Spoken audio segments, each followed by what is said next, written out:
الحمد لله نحمده ونستعينه ونستغفره ونعوذ بالله من شرور أنفسنا ومن سيئات أعمالنا من يهده الله فلا مضل له ومن يضلل فلا هادي له وأشهد أن لا إله إلا الله وحده لا شريك له وأشهد أن محمدا عبده ورسوله أما بعد فإن خير الحديث كتاب الله وخير الهدي هدي محمد صلى الله عليه وسلم وشر الأمور محدثاتها وكل محدثة بدعة وكل بدعة ضلالة وكل ضلالة في النار. أعوذ بالله من الشيطان الرجيم. بسم الله الرحمن الرحيم. أم حسبت أن أصحاب الكهف والرقيم كانوا من آياتنا عجبا إذ أوى الفتية إلى الكهف وقالوا ربنا آتنا من لدنك رحمة وهيئ لنا من أمرنا رشدا فضربنا على آذانهم في الكهف سنين عددا ثم بعثناهم لنعلم أي الحزبين أحصى لما لبثوا أمدا نحن نقص عليك نبأهم بالحق إنهم فتية آمنوا بربهم وزدناهم هدى وربطنا على قلوبهم إذ قاموا فقالوا ربنا رب السماوات والأرض لن ندعو من دونه إلها لقد قلنا إذا شتتا هؤلاء قومنا اتخذوا من دونه آلهة لولا يأتون عليهم بسلطان بين فمن أظلم ممن افترى على الله كذبا وإذ اعتزلتموهم وما يعبدون من دون الله وإذ اعتزلتموهم وما يعبدون إلا الله فأووا إلى الكهف ينشر لكم ربكم من رحمته ويهيئ لكم من أمركم مرفقا. محترم حاضرین، خطبہ مسنونہ کے بعد میں نے سورۃ الکہف کی چند آیتیں، آیت نمبر 9 اور اس سے آگے چند آیتیں تلاوت کی. ان آیتوں میں جس واقعے کا تذکرہ ہے یعنی اصحاب الکہف کا، اسی کی مناسبت سے اس سورت کو سورۃ الکہف کہا گیا. اور اس سورت کی فضیلت یہ ہے کہ اللہ کے نبی صلی اللہ علیہ وسلم نے فرمایا من قرأ 10 آیات من اول سورۃ الکہف عصم من الدجال او کما قال، کہ جس شخص نے سورہ کہف کی ابتدائی 10 آیتیں پڑھی اور یاد کی، من حفظہ کا لفظ ہے، جس نے یاد کی اور پڑھا تو دجال کے فتنے سے وہ محفوظ ہوگا. بعض روایتوں میں صحیح مسلم اور دوسری کتابوں میں سورہ کہف کی آخری 10 آیتوں کا تذکرہ ہے. علامہ البانی کہتے ہیں کہ اس میں محفوظ اور راجح ابتدائی 10 آیتوں والی حدیث ہے. جو ان 10 آیتوں کو پڑھے گا، یاد کرے گا، دجال کے فتنے سے محفوظ رہے گا. اور جو پوری سورہ فاتحہ ہر جمعہ کو پڑھتا ہے، اللہ کے نبی صلی اللہ علیہ وسلم سے ثابت ہے کہ اس کے لیے ایسا نور ہوگا جو 2 جمعہ کے درمیان اس کے لیے روشنی بکھیرے گا. اس کے علاوہ بھی اس کے اور فضائل مروی ہیں. مثال کے طور پہ بخاری وغیرہ میں ایک صحابی کا واقعہ ہے، اور عمومی طور سے بھی ایک حدیث ہے کہ سورۃ الکہف پڑھنے والے جو جس گھر میں پڑھی جاتی ہے وہاں سکینت کا نزول ہوتا ہے. ایک صحابی رات میں تلاوت کر رہے تھے، قریب میں ان کا گھوڑا بندھا ہوا تھا، اچانک وہ بدکنے لگا، اچھلنے لگا. انہوں نے فارغ ہو کے جب اوپر کی طرف دیکھا تو ایک بادل جو ہے سایہ کر کے ان کی طرف بڑھ رہا تھا، لیکن جب انہوں نے تلاوت وغیرہ روک دی تو وہ واپس ہو گیا. اللہ کے نبی صلی اللہ علیہ وسلم سے جب دوسرے روز اس کا ذکر کیا تو آپ نے ان سے سوال کیا تم کیا کر رہے تھے؟ کہا بتایا ایسا ایسے نماز پڑھ رہا تھا اور سورۃ الکہف پڑھ رہا تھا. آپ نے کہا یہ اس کے بدلے میں سکینت نازل ہو رہی تھی آسمان سے. اس سورت کی یہ فضیلتیں اور یہ ترغیب کہ آپ اور ہم بار بار جمعہ کو پڑھیں، اس کی ابتدائی یا آخری آیتوں کو سامنے رکھیں اور پوری سورۃ الکہف کو ہر ہفتہ دہراتے رہیں. یہ ترغیب خود اس بات کی دلیل ہے کہ اس سورت کا تلاوت کرنا بھی فضیلت والا ہے، اور اس میں جو مضامین اور جو باتیں، ہدایات، نصیحتیں، تعلیم دی گئی ہے، اس کی ہم کو اور آپ کو ضرورت ہے کہ ہم بار بار دہرا کر اسے تازہ کریں. پوری سورۃ الکہف لمبی چوڑی ہے، 110 آیات پر مشتمل ہے، لہٰذا ان تمام کو ہمیں جہاں تلاوت کرتے ہیں معنی اور مفہوم کے ساتھ غور سے پڑھنا چاہیے، تدبر کرنا چاہیے، اور پھر اپنی زندگی میں دیکھنا چاہیے کہ یہ ہمیں کون سی ہدایات اور تعلیمات دے رہی ہیں۔ ظاہر سی بات ہے اللہ رب العالمین نے ہمیں اور آپ کو جو تعلیمات دی ہیں وہ ہمارے اور آپ کے فائدے کے لیے ہی دیے ہیں، سعادت اور نجات کا ذریعہ بننے کے لیے۔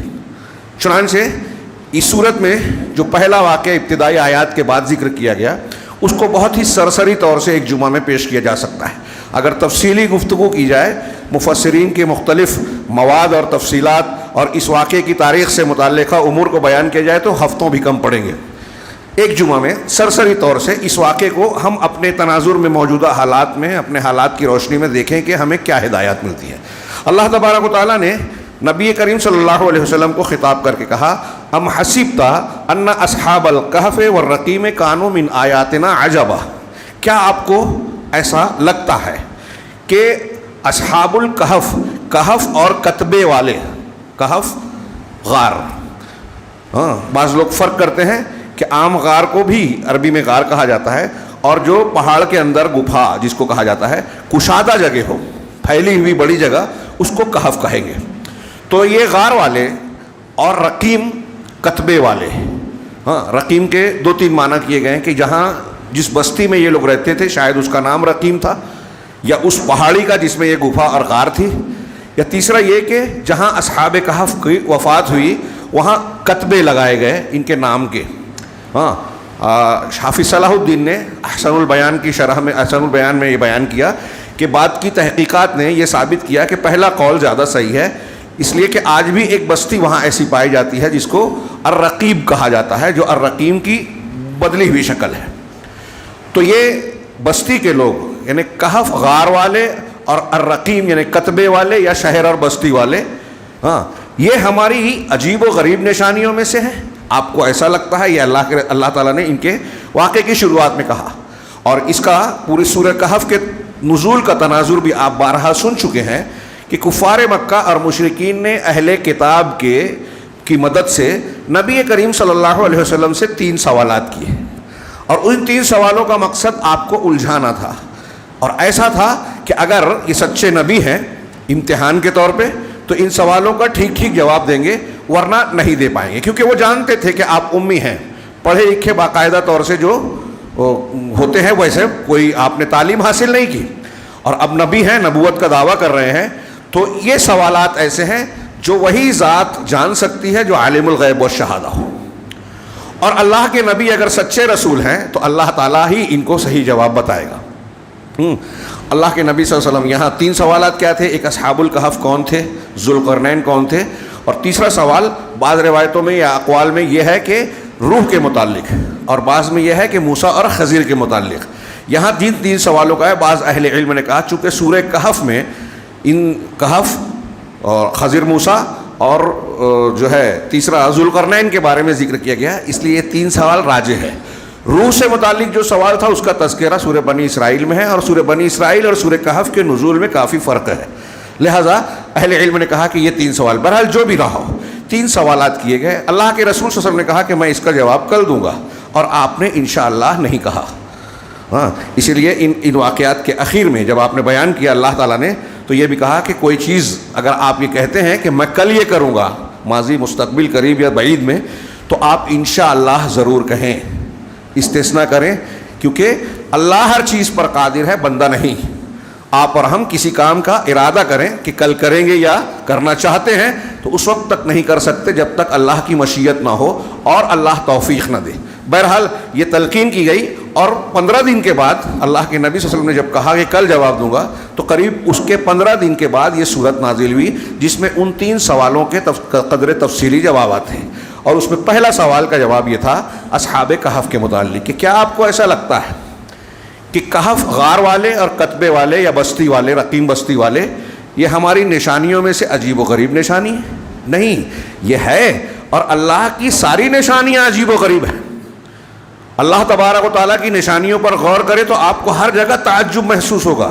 یہ دنیا کا نظام، کائنات کا نظم و ضبط، آپ کی تخلیق، سورج، چاند، ستارے، کہکشائیں، صبح و شام کا آنا جانا، رات دن کی تبدیلی، اور ایسی بہت ساری نشانیاں ہر روز جو اپنی کھلی آنکھوں سے دیکھتے ہیں، ان میں اگر غور کریں تو ہر چیز میں عجیب و غریب بات نظر آئے گی۔ ایک چھوٹی سی چیز چھوٹا سا کیڑا اس پہ بھی غور کریں, ذرے پر غور کریں تو اس میں حیرت انگیز چیزیں نظر آئے گی کہ چھوٹے سے کیڑے میں کیا کیا نظام پیدا کرنے والے نے رکھا ہے. آپ اگر غور کریں, اللہ تعالیٰ کہہ رہا ہے کہ اصحاب الکہف کا معاملہ عجیب ضرور ہے لیکن اللہ کی اور بھی بڑی بڑی نشانیاں ہیں. آگے اللہ نے فرمایا از اول فتیتو الی الکہف, جب کچھ نوجوان, چند نوجوان, فتیہ جمع تقلیل کہتے ہیں, جمع قلت عربی میں, یعنی ایسی جمع جو کم تعداد پر دلالت کرے, 9 سے کم پر. تو یہ اصحاب الکہف اس لفظ سے معلوم پڑا کہ تھوڑے سے تھے, 9 یا اس سے کم تھے. اہل علم نے کہا کہ ان کی تعداد 7 تھی اور 8واں ان کا کتا, جیسا کہ قرآن نے اشارہ کیا کہ جب کچھ نوجوان, چند نوجوان ایک غار کے پاس, غار میں پناہ لی, فقالو, اور کہا ربنا آتنا من لدنک رحمہ, کہ پروردگار اپنے پاس سے تو ہمیں رحمت عطا فرما, اپنی رحمت سے نواز, وہیئ لنا من امرنا رشدا, اور ہمارے معاملے میں حق اور ہدایت کے راستے کو ہمارے لیے آسان کر دیں, ہموار کر دیں. جو معاملات ہمارے سامنے پیش آ رہے ہیں اس میں ہم کو سہولت دے دے اور صحیح راستے کی تلقین کر دے. ایک بندہ مومن کتنی بڑی مصیبت میں پھنسے, یہ دعا اس کے لیے بڑی کارآمد ہے کہ ہم جس تکلیف پریشانی میں ہیں, سمجھ میں نہیں آ رہا ہے, اگر ہمیں کیا کرنا چاہیے, پروردگار تو ہدایت دے دے کہ ہم سچائی پر قائم رہیں اور ہم کو ہدایت عطا فرما, ہاں رحمت عطا فرما. اللہ نے فرمایا آگے فَضَرَبْنَا عَلَىٰ آذَانِهِمْ فِي الْكَهْفِ سِنِينَ عَدَدًا, چنانچہ ہم نے ان کو ان کے کانوں پر ایک گنتی کے لمبے سالوں تک, لمبے سالوں کی ایک گنتی تک ان کے کانوں پر پردے ڈال دیے, یعنی ان کے کان بند کر دیے کہ اس طرح سو جائیں گہری نیند کہ کسی آواز سے ان کی نیند میں خلل نہ ہو, وہ بیدار نہ ہو, جاگے نہیں. ہاں یہ ایک معجزہ, یہ غیر نبی تھے اس لیے کرامت کی اس میں آیا قرآن کی دلیلوں میں سے. اللہ تبارک و تعالیٰ نے انہیں غار میں لمبی نیند دیا, جس کا آگے میں تذکرہ تھوڑا سا کروں گا. ثم بعثناہم لنعلم ای الحزبین احصیٰ لما لبثوا امدا, پھر ہم نے ان کو اٹھا کر کھڑا کر دیا, جگا دیا, تاکہ ہم جان جائیں کہ دونوں گروہوں میں سے کون اس مدت کو شمار کرنے والا ہے جو وہ ٹھہرے رہے, سوئے رہے. 2 گروہوں میں سے کہتے ہیں کہ ان دونوں میں ہی آپس میں, اصحاب کہف میں آپس میں 2 قول ہو گیا کہ کتنی دیر سوئے, کسی نے کچھ کہا, کسی نے کچھ کہا. ہاں کسی نے کہا 1 دن, کسی نے کہا دن سے ابھی بعض حصہ, کچھ حصہ دن سے بھی کم, اور کچھ کہتے ہیں کہ اصحاب کہف جو کہہ رہے ہیں اور بعد میں جس وقت یہ جاگے اور لوگوں کے سامنے آئے اس وقت اس گروہ کی بات ہے. چنانچہ اللہ تبارک و تعالیٰ نے آگے فرمایا نحن نقص علیک نبأہم بالحق, ہم تمہارے سامنے حق کے ساتھ ان کی خبر کو بیان کر رہے ہیں. میں نے بتایا کہ لمبا معاملہ ہوگا, آیت نمبر 9 سے لے کے غالباً 26 تک ان کے واقعے کو اللہ نے بیان کیا اور اس میں بڑی ہدایات ہیں. نحن نقص علیک نبأہم بالحق انہم فتیۃ آمنوا بربہم وزدناہم ہدی. یہ چند نوجوان تھے, اللہ تعالیٰ بیان کر رہا ہے, یہ چند نوجوان تھے جو اپنے پروردگار پر ایمان لائے اور ہم نے ان کی ہدایت میں اور اضافہ کر دیا, یعنی ان کو جما دیا حق پر, ثابت قدمی اور استقامت عطا فرمائی. ہم نوجوانوں کے لیے یہ ایک نمونے والا واقعہ ہے. آج کے نوجوانوں کا یا ایک مومن نوجوان کا معاملہ کیا ہونا چاہیے اور آج کیا ہے, اور یہ اصحاب الکہف یہ واقعہ, ان کا واقعہ کب کا ہے؟ اکثر بہت سے مفسرین کہتے ہیں کہ یہ عیسائی تھے, حضرت عیسیٰ کے مذہب والے دور میں تھے, تو اس وقت وہی مسلمان تھے, نصارہ جو بعد میں کہلائے, اور یہ توحید پر تھے. کچھ لوگوں کا کہنا ہے کہ یہ حضرت عیسیٰ علیہ السلام سے پہلے کے تھے, اور جو دور تھا ان کا, یہاں جس آدمی کی حکمرانی تھی اس بادشاہ کا نام دقیانوس تھا. آج کل ہمارے یہاں محاورے میں بولتے ہیں نا یہ دقیانوسی خیال ہے, مطلب پرانے زمانے کی بات ہے. تو دقیانوس بادشاہ تھا, وہ مشرک تھا اور اپنے مذہب کی مخالفت کرنے والوں کے ساتھ جبر اور تشدد برتتا تھا. اور عیسائی دور کا زمانے کی بات کہنے والے لوگ کہتے ہیں کہ عیسائیوں پر بہت زیادہ ظلم و زیادتی ڈھاتا تھا. تو کہا کہ یہ چند نوجوان تھے, بستی ہے پوری, چند نوجوان یعنی اقلیت, آمنوا بربہم, کم تھے لیکن اپنے پروردگار پر, اللہ پر ایمان لائے. دیکھیے اہل حق اس بات سے حق کو نہیں چھوڑتے کہ وہ کم تعداد میں ہیں. آج کل ہمارے یہاں جمہوری مزاج ہے، خارجیت اور جمہوریت نے ملا کر عجیب و غریب کریلے پر نیم چڑھا کر دیا ہے کہ ہر کوئی کسی معاملے کو صحیح اور غلط جاننے کی بنیاد پر دیکھتا ہے کہ میڈیا میں کیا آ رہا ہے، سوشل میڈیا میں کیا بولا جا رہا ہے، لوگوں کی اکثریت کیا کہہ رہی ہے، کتنے بھی غلط ہوں لائک اور وہ لائک کرنے کی تعداد دیکھ کر لوگ صحیح اور غلط طے کرتے ہیں۔ یہ چند نوجوان تھے، اگر اکثریت، جمہوریت اور تعداد دیکھتے تو یہ لوگ بھی ایمان نہیں لاتے، اور یہ نبی انبیاء نہیں ہیں۔ انہم آمنوا بربہم، ان واقعات کو اللہ تبارک و تعالیٰ نے ہمارے لیے قصے اور کہانی کے طور پر نقل نہیں کیا ہے، درس کے لیے، عبرت کے لیے، سمجھانے کے لیے، حوصلہ دینے کے لیے، اچھائی اور برائی کو اختیار کرنے کے نتیجے کیا ہوتے ہیں اس انجام کو بتانے کے لیے کیا ہے۔ ہم کو بہت سے واقعات سنتے ہیں، پڑھتے ہیں قرآن میں کہ اللہ نے بڑی بڑی قوموں کو تباہ کیا۔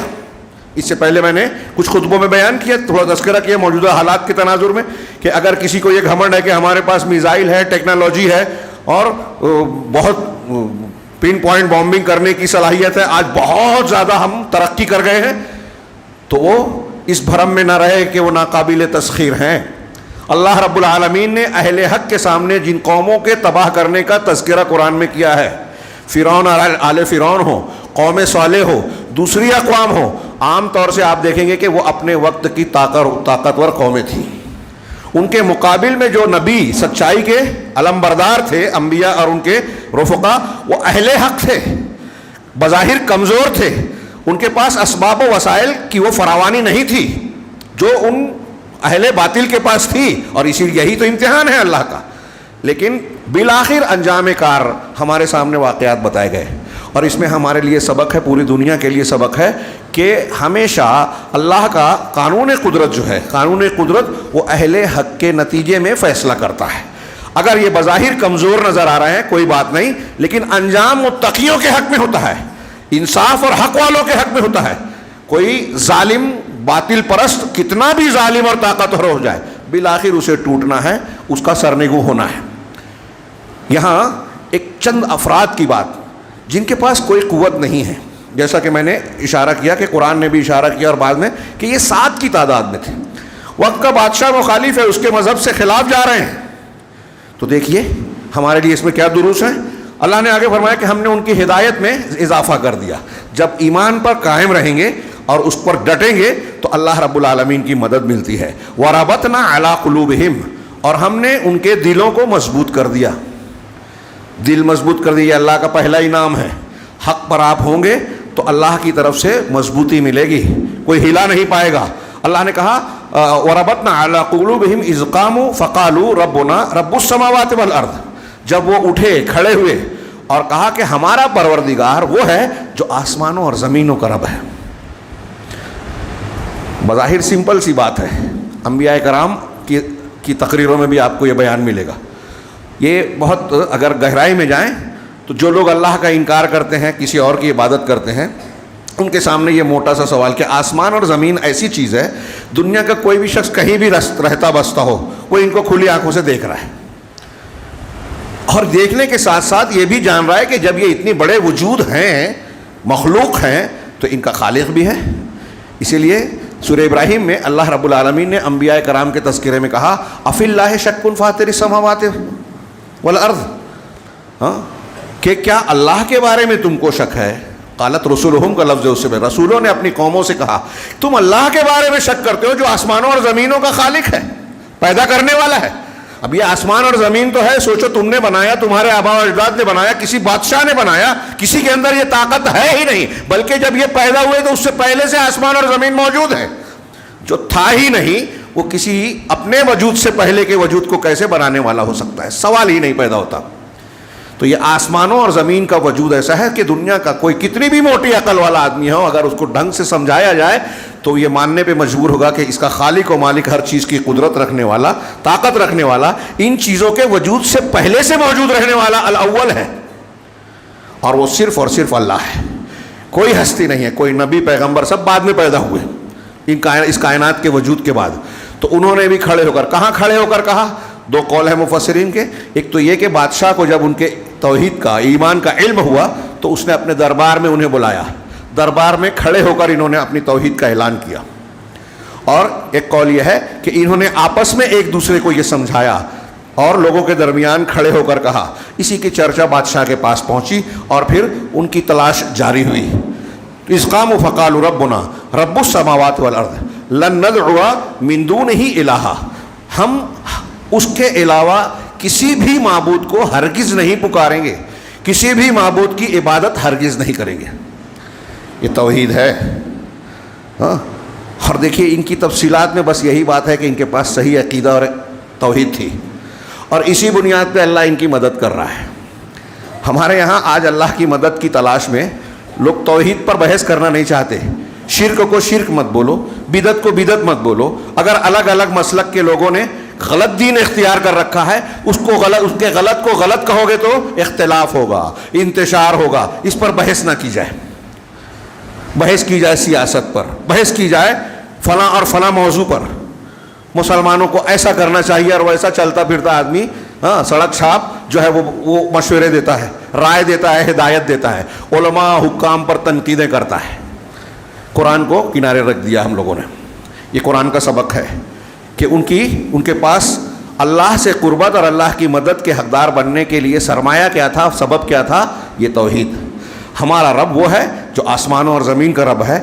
ہم اس کے علاوہ کسی معبود کو ہرگز نہیں پکاریں گے. اذن کیا ہے؟ لقد قلنا اذن شططا. اگر ہم نے ایسا کیا تو ہم نے بہت غلط بات کہی. شطط ظلم کو کہتے ہیں, جھوٹ کو کہتے ہیں, حد سے تجاوز جس میں ہو. تو ہم نے شطط کہا, یعنی ظلم کی بات کی. اور اللہ نے آگے فرمایا, ان کے قول ابھی جاری ہے, تقریر جاری ہے کہ کھڑے ہو کر یہ کہہ رہے ہیں کہ اگر ہم اللہ کے علاوہ کسی معبود کو پکاریں گے تو یہ بہت ہی غلط اور جھوٹ اور ظلم کی بات ہوگا. لیکن ہؤلاء قوم اتخذوا من دونہ آلہہ. لیکن یہ جو ہماری قوم ہے نا, اس نے اللہ کے علاوہ دوسرے معبودوں کو اختیار کر رکھا ہے, دوسروں کی پوجا پاٹ کر رہے ہیں. اللہ کے کلام اور رسول کی سنت, جیسے آج کے زمانے میں اس جملے کو میں کہوں, اس کو چھوڑ کر پیر صاحب کی بات مان رہے ہیں, بزرگوں کی بات مان رہے ہیں. مسجد پر, قبر پر مسجد نہیں بنانی چاہیے, یہ جا کے قبروں پہ سجدہ کر رہے ہیں, قبروں پر مسجدیں بنا رہے ہیں. آج ہماری مسلمان امت, یہ اصحاب کہف کیا کہہ رہے ہیں؟ یہ ہماری قوم نے اختلاف کی بات کر رہے تھے. آج ہم کہیں یہی بات جو اصحاب کہف نے کہی تو ہمارے اللہ بولتے ہیں کہ یہ اہل الحدیث اور یہ اپنے آپ کو حق کہنے والے تکفیر کر رہے ہیں. یہ تکفیر نہیں ہے. جو شرک کر رہا ہے کھلے عام, یہ عمومی تعین متعین کر کے کسی کو کافر کہنا, یہاں سوال اٹھتا ہے. یہ اعمال پہ کہا جا رہا ہے کہ جو یہ کرے گا وہ مشرک, جو یہ کرے گا وہ کافر. یہ عمومی طور سے قرآن و حدیث میں بھرا پڑا ہے. یہ ہماری قوم نے اللہ کے سوا بہت سے معبودوں کو اختیار کر رکھا ہے. اب جن کو بنا تو لیا, اللہ آگے کہا لولا یاتون علیہم بسلطان بین. جن کو معبود بنا رکھا ہے, ان کے معبود ہونے پر یہ کھلی دلیل, کوئی صاف دلیل لاتے کیوں نہیں؟ اگر ہیں یہ معبود, جن کو یہ معبود سمجھ رہے ہیں, بتا رہے ہیں, قبول کر رہے ہیں, عبادت کر رہے ہیں, تو کوئی دلیل پیش کریں. بغیر دلیل کے آپ کیسے مان رہے ہو؟ میں اکثر مثال دیتا ہوں. آپ کے پاس کوئی چھوٹا سا کام ہو, آپ کے پاس ایک 4 ویلر 2 ویلر گاڑی ہو, کوئی آدمی آئے اور کہے کہ مجھے کچھ دیر کے لیے گاڑی دیجئے. آپ کو پتا ہے کہ اس کو ڈرائیونگ نہیں آتی, اس نے کبھی گاڑی چلائی نہیں ہے, تو آپ اسے گاڑی دیں گے؟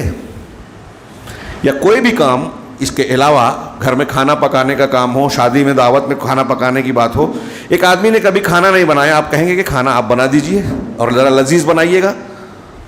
جس کو جو کام آتا ہی نہیں ہے, جب آپ کو پتا ہے, آپ دیکھتے ہیں کہ کون اس کام کو اچھا کرنے والا ہے, کون اچھا پکاتا ہے, کون گاڑی چلانے کا ہنر رکھتا ہے, اس کے پاس لائسنس ہے, تجربہ ہے, تجربہ کار ہے تو نوکری پہ رکھتے ہیں, جانکار ہے تو ڈگری دیکھتے ہیں کم سے کم. تو چھوٹا سا کام دینے کے لیے آپ قابلیت اور اہلیت دیکھتے ہیں. ایک ذات کو آپ معبود بنا رہے ہو, اس کے سامنے عبادت کر رہے ہو, اس کے لیے آپ کو کوئی دلیل کی ضرورت نہیں ہے کہ کس بنیاد پر اس کو پوجے پکاریں.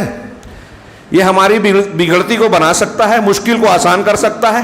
کیا ان امور کی طاقت رکھتا ہے جو ہم نہیں رکھتے؟ ہمارا بیمار جب ڈاکٹر علاج کر کے جواب دے دے تو کیا اس کے شفا کی طاقت یہ رکھتا ہے جس کو ہم پکار رہے ہیں؟ اگر نہیں رکھتا تو کس لیے معبود ہے, کس لیے پکارا جائے؟ عبادت جس کی جاتی ہے, بندہ اس سے خیر طلب کرتا ہے, بھلائیاں چاہتا ہے, یا شر اور مصیبت سے بچاؤ چاہتا ہے. جب مخلوق میں کسی میں یہ طاقت ہے ہی نہیں, یہاں تک کہ پیغمبر میں بھی قرآن صاف صاف کہتا ہے کہ میں تمہارا نفع نقصان کا مالک نہیں ہوں, کچھ بھی. تو پھر پوجا کیوں کی جائے ان کی؟ وہی بات قرآن کے ان بیانات میں اور اصحاب الکہف کی اس تقریر میں موجود ہے کہ قوم نے جن لوگوں کو معبود بنا رکھا ہے اس پر دلیل کیوں نہیں لاتے؟ ہاں، فمن اظلم ممن افترى علی اللہ کذبا، تو اس شخص سے زیادہ ظلم کرنے والا، اس سے بڑا ظالم کون ہوگا جو اللہ تبارک و تعالیٰ پر جھوٹ باندھتا ہے۔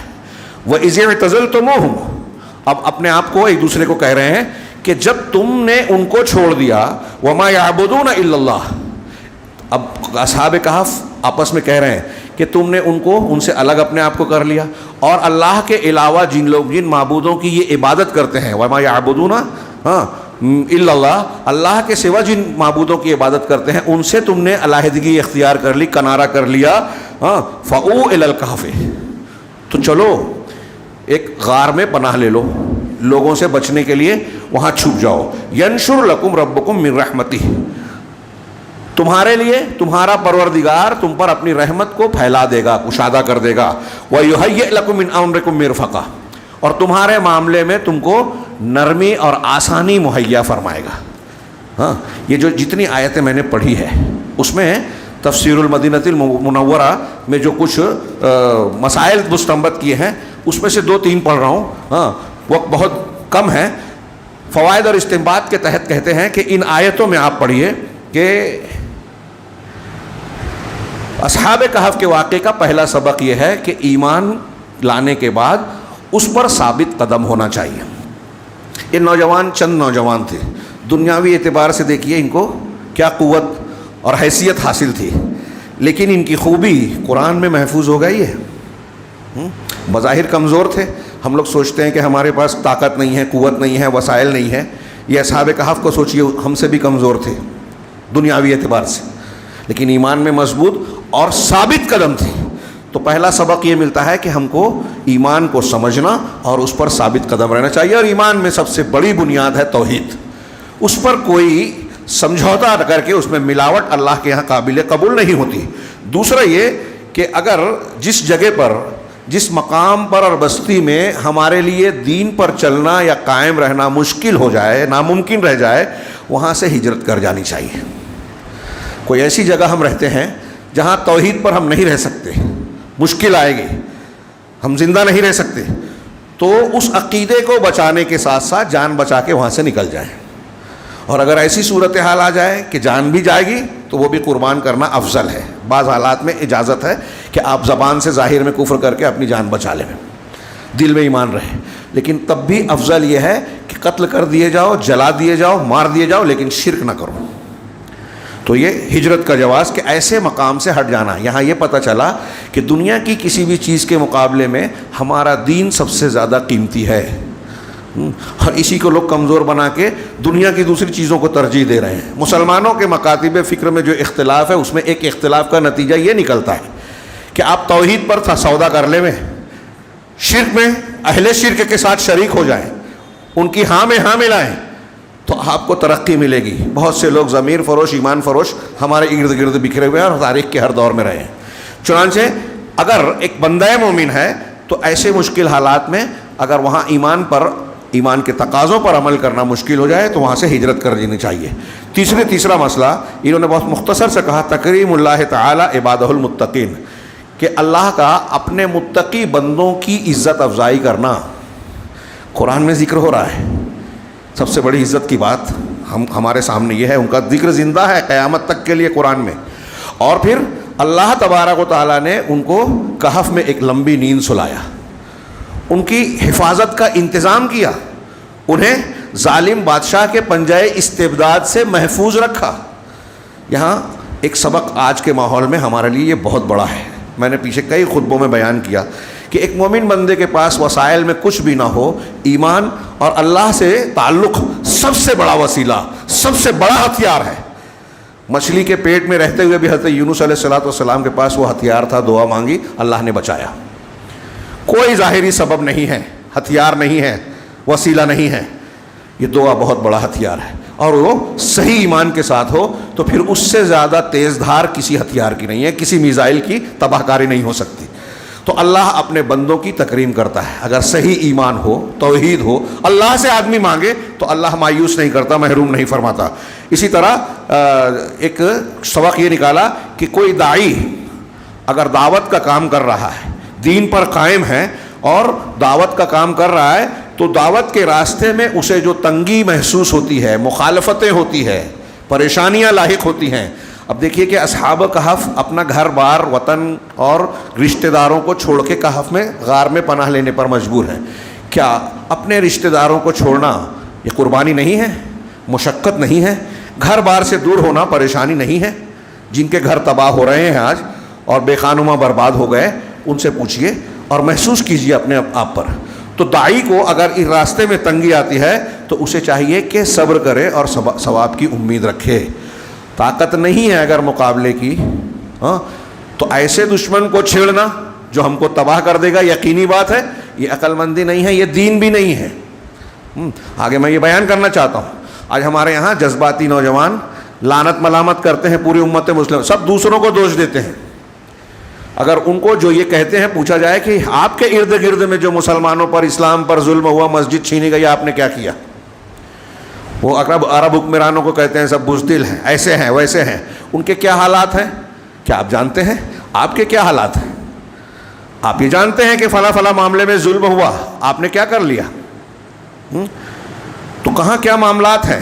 ہر جگہ جذباتی رد عمل یا ایسا رد عمل جس سے خود ہمارا نقصان ہو, یہ جائز نہیں ہے.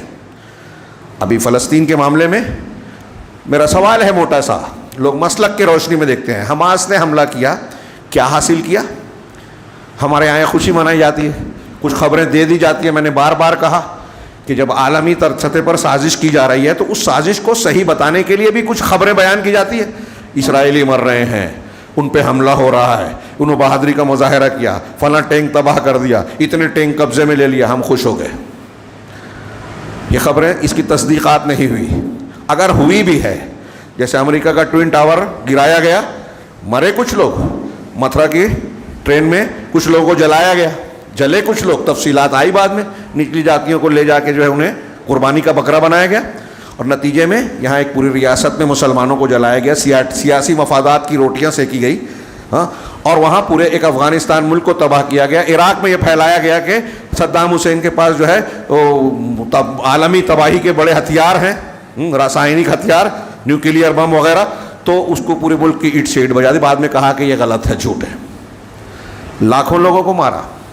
تو ہمارے یہ جذباتی نوجوان جو ایسی کوئی کارروائی ہوتی ہے تو خوب چیخ پکار مچاتے ہیں, بہادری کی دہائی دیتے ہیں. جو لوگ حکمت سے کام کرتے ہیں, صحیح دین پر کام کرتے ہیں, ان کو بزدل, ظالم اور نہ جانے کیا کیا کہتے ہیں. ان سے سوال ہے میرا, عراق میں, افغانستان میں, آج فلسطین کے غزہ پٹی میں کیا فائدہ حاصل کیا قوم کو اور امت کو, کیا نقصان دیا؟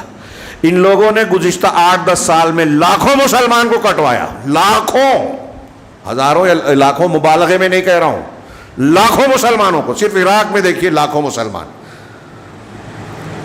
اور ایجیٹیشن اور انقلاب کے نام پر انہوں نے فائدہ پہنچایا ہے, نقصان. یہ کس کے اعلی کار بن رہے ہیں؟ بہت پہلے میں نے یہ سب باتیں بیان کی. داعش کون تھے؟ اس میں دروز تھے, رافضی شیعہ تھے, خارجی تھے, یہاں تک کہ یہود و نصارہ کے ایک بھیجے ہوئے ایجنٹ تھے ان کے ساتھ میں. مصر میں تحریر اسکوائر پر جو تحریک چلی, اس میں گوگل کا آدمی ان کی قیادت کر رہا تھا جو یہودی تھا, یہودی یا عیسائی تھا. میں نے بیان کیا اس سے پہلے حوالوں کے ساتھ تقریروں میں.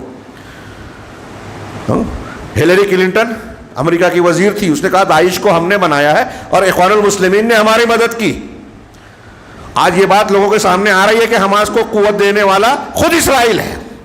کون لوگ ہیں؟ نام بھی تھے, پارٹی کا نام بھی تھا. ہمارے درمیان لوگوں کو بھیجا جاتا ہے, اعلی کار بنایا جاتا ہے, ہم استعمال ہوتے ہیں. خبروں کے پیچھے کی حقیقت دیکھنے کی صلاحیت قوم نے کھو دی ہے. اگر کوئی ایسا کوشش کرتا ہے تو اس کو اتنے تانے دیے جاتے ہیں, الزام لگائے جاتے ہیں کہ وہ خاموش بیٹھ جائے, اسے بزدل. اور پھر جب معاملہ ہو گیا, ابھی آج تازہ صورتحال کیا ہے؟ غزہ کے علاقے پر اسرائیل کا تقریباً شمالی حصے پر قبضہ ہو چکا. اس سے پہلے میں نے بنایا کہ کچھ دستاویز اور خبریں آئی, پہلے شمال پھر جنوب, پھر ان کو سینا کی طرف کھدیڑ دینا. اسرائیل قبضہ کرنا چاہتا ہے, اس کے کئی مقاصد ہو سکتے ہیں, اور دنیا زبانی جمع خرچ کر رہی ہے. 13-14 ہزار اموات کا ذکر ہے، جس میں تقریباً آدھے عورتیں بچے ہیں. یہ آپ کی کامیابی ہے، اتنے لوگوں کو کٹوا دیا. پھر گھروں کی تباہی، 23 لاکھ میں سے 17 لاکھ سے زیادہ لوگوں کا گھر بالکلی طور پر تباہ ہو گیا. کلی طور پر 17 لاکھ لوگوں کا بے گھر ہو گئے. پانی، ایندھن اور اس کی دواؤں کی تکلیف، زخمی الگ، ابھی جو کانٹے مارے جا رہے ہیں گاجر مولی کی طرح وہ الگ، جھوٹی خبریں پھیلائی جائے گی وہ ہمارے یہاں لوگ کھاؤ. اور یہ جو بہادری کی بات کرنے والے ہیں یہ غائب ہو جائیں گے. اگلی جگہ جب سازش ہوگی پھر وہی چیخ پکار مچائیں گے. کوئی ان سے حساب لیتا نہیں نا، پوچھتا نہیں نا. دھوکہ کھاتے ہیں ہمارے یہاں لوگ. پوچھتا نہیں ہے کہ اتنے لوگوں کو مروا دیا، اس وقت آپ بڑی بڑی باتیں کرتے تھے، کون ہیں آپ؟ تو یہ ان واقعات کو اللہ نے ایسے ہی نقل نہیں کیا. اللہ تبارک و تعالیٰ نے کہا کہ اگر مشکل پریشانی کے حالات ہوں اور آپ کچھ نہیں کر سکتے تو وہاں صبر کیجئے، اللہ سے اجر و ثواب کی امید رکھیے. اور اصحاب کہف جب معاملات تنگ ہو جائیں، یہ مخصوص حالات میں ہم ہر حال میں یہی کہہ رہے ہیں، یہاں بھی کہا انہوں نے کہ اسی وقت اصحاب کہف پر قیاس کیا جائے گا جب حالات تنگ ہو جائے اور انسان کے سامنے ہجرت یا عزلت، انسان کے سامنے کوئی اور راستہ نہ رہ جائے سوائے اس کے کہ اپنے آپ کو الگ کر لے ہوئے، جیسے اصحاب کہف نے کیا، یا اپنی بستی سے ہجرت کر جائے. جب یہی ایک چارہ رہ جائے تو پھر یہ راستہ اختیار کرنا چاہیے. اسی طریقے سے داعی کو علم نافع اور بصیرت، ایسی بصیرت کے حالات کے تناظر میں ہم کون سا قدم اٹھائیں، ایسی بصیرت کا ہونا ضروری ہے. آج ہمارے ہاں جاہل لوگ سوشل میڈیا پر اتنی باتیں لکھتے ہیں، کوئی پوچھنے بولنے والا نہیں ہے، دین نہیں ہے. ہمارے ہاں خارجی مزاج ہے. خارجیوں میں یہی تھا، حکام کی مخالفت، علماء کی مخالفت. معتزلہ خارجیوں کے سابق میں پڑھیے، جس طرح وہ لوگ جو جملے استعمال کرتے تھے آج آپ کو ملیں گے یہ تحریکی اور جذباتی لوگ اسی طرح کی باتیں کرتے ہیں. تو علم نافع ہونا چاہیے اور حالات حاضرہ سے متعلق صحیح قدم اٹھانے کا جو ہے وہ ان کے اندر داعیہ اور مادہ ہونا چاہیے. حالات کا صحیح جائزہ لینا چاہیے اور جو حقیقت ہے اس کے ساتھ جیے اور مستقبل کے فائدے اور نقصان کا ادراک ہو. اور کسی بھی کام کو کرنے کے لیے تخطیط ہونی چاہیے، یعنی پلاننگ، گہری منصوبہ بندی، دقیق منصوبہ بندی. اللہ کے رسول کو اللہ تبارک و تعالیٰ جیسے معراج پہ لے گیا تھا، ہجرت بھی کروا سکتا تھا کہ ایک رات میں حضرت جبریل کو بھیجتے، چند منٹوں میں مدینہ پہنچا دیتے. لیکن آپ نے ہجرت کے پورے سفر کو دیکھیے، بڑی گہری اور زبردست منصوبہ بندی نظر آئے گی. ہم اس کو اس کے موقع پر بیان کرتے ہیں تفصیل سے. یہ اس کا نتیجہ آپ اصحاب الکہف کو دیکھیے کہ انہوں نے پروگرامنگ کی، رازداری برتی، حالات کا جائزہ لیا کہ ہم کیا کر سکتے ہیں کیا نہیں کر سکتے ہیں. تو فی الحال عافیت اسی میں ہے کہ ہم جو ہے ایک کسی غار میں جا کے خاموشی سے پناہ لے لیں اور جو ہے شور ہنگامہ نہ کریں، مخالفتیں نہ کریں. اس کے بعد کی آیتیں میں وقت زیادہ ہو چکا ہے. اس کے بعد کی آیتوں میں اللہ رب العالمین نے اصحاب کہف سے متعلق جو انعامات کی اس کا ذکر کیا کہ غار میں جب ان کو لمبی نیند دی تو اس جگہ ایک کشادہ جگہ میں یہ سوئے. وَهُمْ فِي فَجْوَةٍ مِّنْهُ وَتَرَى الشَّمْسَ إِذَا طَلَعَتْ تَزَاوَرُ عَنْ كَهْفِهِمْ ذَاتَ الْيَمِينِ وَإِذَا غَرَبَتْ تَقْرِضُهُمْ ذَاتَ الشِّمَالِ. یہ آگے کی آیت ہے کہ جب تم دیکھو گے تو جب سورج طلوع ہوتا تو داہنی جانب کترا جاتا اور جب غروب ہوتا تو بائیں جانب کترا کے نکل جاتا. مطلب یہ اس جگہ ایسی جگہ سوئے، غور کیجئے، ایک غار کے اندر سوئے ہوئے، ایسی جگہ سوئے کہ صبح میں جب سورج نکل کے چڑھتا تو ان کے ایک جانب ہوتا، غروب ہوتا تو دوسرے جانب ہوتا، ان پر دھوپ نہیں پڑتی. یعنی اللہ نے ان کی نیند کا ایسا انتظام کیا، کان بند کر دیے، آواز سے خلل نہ ہو، اور پھر دھوپ ان پر نہیں پڑتی، دائیں بائیں پڑتی. دھوپ کی ضرورت ہے تو ارد گرد پڑتی اور شعاؤں کی جو ضرورت ہے وہ ملتی. اور پھر یہ کہتے ہیں وَهُمْ فِي فَجْوَةٍ مِّنْهُ، اور وہ اس جگہ میں، اس غار میں ایک کشادہ جگہ میں تھے. کشادہ جگہ اس لیے ضروری ہے کہ آدمی کو ہوا ملے، آکسیجن ملے تو آسانی سے سانس لے سکے. ذَلِكَ مِنْ آیَاتِ اللَّهِ، یہ اللہ کی نشانیوں میں سے. غور کیجئے اس زمانے میں کوئی ایسا انتظام نہیں ہے، جس جگہ وہ سو رہے ہیں ان کے لیے سونے کا انتظام. تو اللہ نے آگے فرمایا کہ مَن يَهْدِ اللَّهُ فَهُوَ الْمُهْتَدِ، جس کو اللہ راستہ دکھائے وہ ہدایت یاب ہے. آپ اللہ سے تعلق قائم کیجئے تو جو بھی مشکل حالات ہیں آپ کو صحیح راستہ وہی دکھائے گا. وَمَن يُضْلِلْ، جس کو اللہ بھٹکا دے، گمراہ کر دے، فَلَن تَجِدَ لَهُ وَلِيًّا مُرْشِدًا، تو اس کو راہ دکھانے والا کوئی دوست آپ نہیں پائیں گے. وَتَحْسَبُهُمْ أَيْقَاظًا وَهُمْ رُقُودٌ, آپ انہیں جاگتا ہوا محسوس کریں گے جبکہ وہ سوئے ہوئے تھے. اصحاب کہف سو رہے ہیں, ان کو ایسی حالت میں اللہ نے رکھا کہ اگر کوئی دیکھتا تو سمجھتا کہ یہ جاگ رہے ہیں. کیوں؟ اہل علم اکثر مفسرین کہتے ہیں کہ سونے کی حالت میں بھی ان کی آنکھیں کھلی ہوئی تھی, ان کا کتا تھا اس کی بھی آنکھیں کھلی ہوئی تھی. دیکھنے والے کو ایسا محسوس ہوتا کہ جاگ رہے ہیں, یا تو یہ, یا پھر اتنی کروٹیں وہ بدل رہے تھے, اللہ نے ان کو کروٹ بدلنے کی توفیق دی کہ اس کو دیکھ کر لوگ سمجھتے کہ یہ جاگ رہے ہیں. وَنُقَلِّبُهُمْ ذَاتَ الْيَمِينِ وَذَاتَ الشِّمَالِ, اور ہم ان کو داہنی اور بائیں جانب کروٹ بدلتے رہے, یعنی اللہ نے ان کو بار بار دائیں بائیں جانب پھراتا رہا.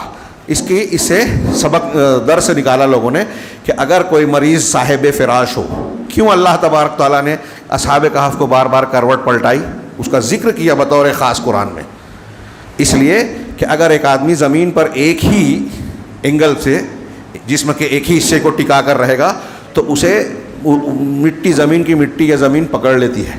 ہمارے یہاں بستر پر جو مستقل مریض ہوتے ہیں ان کو کیا وہ بیڈ سور کیا بولتے ہیں, وہ مرض ہو جاتا ہے. تو اس سے قرآن کی اس آیت سے پتہ چلا کہ اگر کوئی بستر پر رہے تو اسے کروٹ بدلتے رہنا چاہیے بار بار. ہاں, وہ اللہ نے آگے فرمایا وَقَلْبُهُمْ وَاسِطٌ ذِرَاعِهِ بِالْوَسِيدِ, اور ان کا کتا چوکھٹ پر صحن میں اپنے بازوؤں کو پھیلائے ہوئے بیٹھا تھا. ہاں, لَوِ اطَّلَعْتَ عَلَيْهِمْ لَوَلَّيْتَ مِنْهُمْ فِرَارًا وَلَمُلِئْتَ مِنْهُمْ رُعْبًا, اگر تم جھانک کر ان کو دیکھتے تو پیٹ پھیر کر بھاگ کھڑے ہوتے, فرار اختیار کرتے, اور ان کی جانب سے دل میں روب بھر جاتا, روب سے ڈر خوف سے بھر دیے جاتے. یعنی ایسی کیفیت اللہ نے بنائی کہ لوگ ان کے قریب نہ جائیں, دور سے دیکھیں تو بھاگ جائیں کہ کوئی سو رہا ہے, جاگ رہا ہے, اور ایک خوف محسوس ہوتا. وَكَذَلِكَ بَعَثْنَاهُمْ لِيَتَسَاءَلُوا بَيْنَهُمْ, اسی طرح ہم نے ان کو وہ دوبارہ جگا دیا تاکہ آپس میں ایک دوسرے سے سوال کریں. ہاں, کم لبثتم, آپس میں ایک دوسرے سے سوال کریں. ان میں سے کہنے والے نے کہا کم لبثتم, کہ تم کتنی دیر قیام ٹھہرے رہے, سوئے رہے. تو انہوں نے کہا لبثنا یوما او بعد یوم, کہ ہم ایک دن یا بعض دن کا بعض حصہ, یعنی ایک دن سے بھی کم ہم سوئے رہے, ٹھہرے رہے. اس سے لوگ کہتے ہیں کہ اس سے پتہ چلا کہ دن کے ابتدائی حصے میں گئے تھے, اور جب یہ جاگے تو سورج ڈوب رہا تھا, تو اسے دیکھ کر اندازہ لگایا کہ ہم کچھ حصہ سوئے ہیں. اس سے پتہ چلا کہ اس پورے لمبے پیریڈ میں آگے قرآن کا اشارہ ہے کہ 309 سال تک یہ سوئے رہے, 309 سال قمری اعتبار سے, اور وہی سورج اور شمسی اعتبار سے 300 سال بنے گا. 300 سال جب سورج والا ہوگا تو چاند والا سال جو ہے 309 ہو جائے گا. قرآن نے اسی کی طرف وزدادو تسعہ کہا. تو 309 سال سوئے رہے, کھانے پینے پیشاب پاخانے کی ضرورت نہیں. یہاں عقل والوں کو سوچنا چاہیے, قرآن یہ بیان کر رہا ہے. بعض حدیثیں جو ثابت ہیں عقل میں نہیں آتی تو ہمارے بہت سارے لوگ انکار حدیث کا ارتکاب کرتے ہیں. قرآن کی اس آیت کی عقلی توجیہ آپ کیا کریں گے؟ 309 سال سوئے رہے, یہ ان کی اللہ کی طرف سے ان پر کرامت تھی. انہم, تو کہا کہ قالوا ربکم اعلم بما لبثتم, تو انہوں نے کہا کہ تمہارا پروردگار زیادہ جانتا ہے جتنا تم ٹھہرے رہے. اس سے یہ پتہ چلا جو ہمیں معلوم نہیں ہے اس کا علم اللہ کی طرف پلٹا دینا چاہیے. فابعثوا احدکم بورقکم ھذہ, تو ان میں سے بعض نے کہا کہ یہ چاندی کا سکہ لو اور کسی انسان کو بھیجو. ہاں, ایہم ازکا طعامن, کیا ہے, فلینظر ایہا ازکا طعامن, اور یہ دیکھ بھال لے, اچھی ایک آدمی کو بھیجو اور اچھی طرح دیکھ بھال لے کہ سب سے بہتر پاکیزہ کھانا کون لائے گا. اس سے یہ بھی پتہ چلا, بعض علماء نے کہا کہ جو کھانے کی کوالٹی کا تذکرہ انہوں نے کیا, ایک تو حلال ہے ایمان کی وجہ سے, اور پاکیزہ اچھا, یعنی اچھا اسٹینڈرڈ, اس کا مطلب یہ اچھے گھرانے کے لوگ تھے, شاہی گھرانے یا اچھے گھرانے کے, کہ دیکھو کون اچھا اور پاکیزہ کھانے لا سکتا ہے. فلیاتکم, دیکھو کون سا کھانا اچھا ہے. فلیاتکم برزق منہ, اس میں سے کچھ کھانے کے لیے لے کر آئے رزق کے طور پر. ولیتلطف, اور دیکھو نرمی اور احتیاط سے کام لینا. ولا یشعرن بکم احدا, اور تم کو کوئی جان نہ سکے. جو آدمی جائے گا, اس کی تفصیل میں لوگوں نے بیان کیا کہ ان کا یہی طے تھا کہ غار میں ٹھہرے رہیں گے, ایک آدمی بھیس بدل کے جائے گا, کھانے پینے کی ضرورت کے سامان لایا کرے گا, ہم وہاں رکھ کے ہم کریں گے. تو اب جاگے تو بھوک محسوس ہوئی, کھانے کا انتظام کرنے جا رہے ہیں, اب ایک آدمی کو بھیج رہے ہیں. دیکھیے اس میں بھی سبق ہے کہ مشکل حالات میں رازداری برتی جائے, اور غیر مسلم سے ایسے حالات میں جب نقصان کا اندیشہ ہو نرمی سے پیش آئیں. عام حالات میں بھی دعوت میں بھی ہونا چاہیے, تو غیر مسلم کے ساتھ تعامل میں ولیتلطف کہا, ہاں, کہ